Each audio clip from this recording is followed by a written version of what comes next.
আসসালামু আলাইকুম রহমতুল্লাহ। দর্শক দেখুন, আমার ছোটো ভাই যখন হুড্ডা চালানো শিখে, সে জীবনে ফার্স্টে 1 মিনিটের ভিতরে তাকে একটু দেখিয়ে দিয়েছি, সে নিজে নিজে হুন্ডা চালানো শিখে গেল।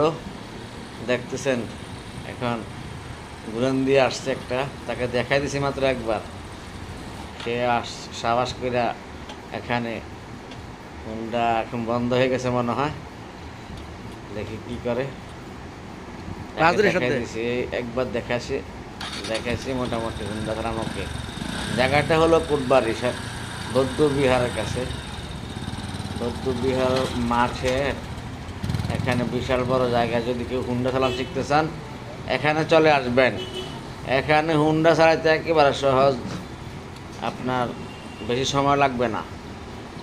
এখানে ঈদের সময় একটা ঘুরান দিলে 100 টাকা লাগে।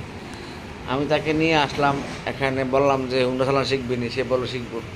তাকে একবার দেখাই দিছি, এখন সে ওকে। সে দেখেন একেবারে অনেক দূর দিয়ে ঘুরে আসতেছে। জানি না কোনো অঘটন ঘটে কিনা, দোয়া করবেন যাতে কোনো অঘটন না ঘটে, অ্যাক্সিডেন্ট না হয়, যাতে আল্লাহ তাকে হেফাজত করুক। আমি তো দিয়ে দিই তাকে হুন্ডাটা চালাইয়া সাবাস করে চালাইতেছে। দেখা যাক কি হয়, সে পারে কি না এখন বোঝা যাবে। তাকে না অনেক দূর থেকে ঘুরান দিয়ে আসতেছে, আমার মনে হয় পেরে যাবে। দোয়া করবেন কোনো অ্যাক্সিডেন্ট যাতে না হয়। আমি তো ভয় পাইতেছি কোনো অ্যাক্সিডেন্ট করে কি না। দেখা যাক কি হয়, আমার মনে হয় সে পারবে।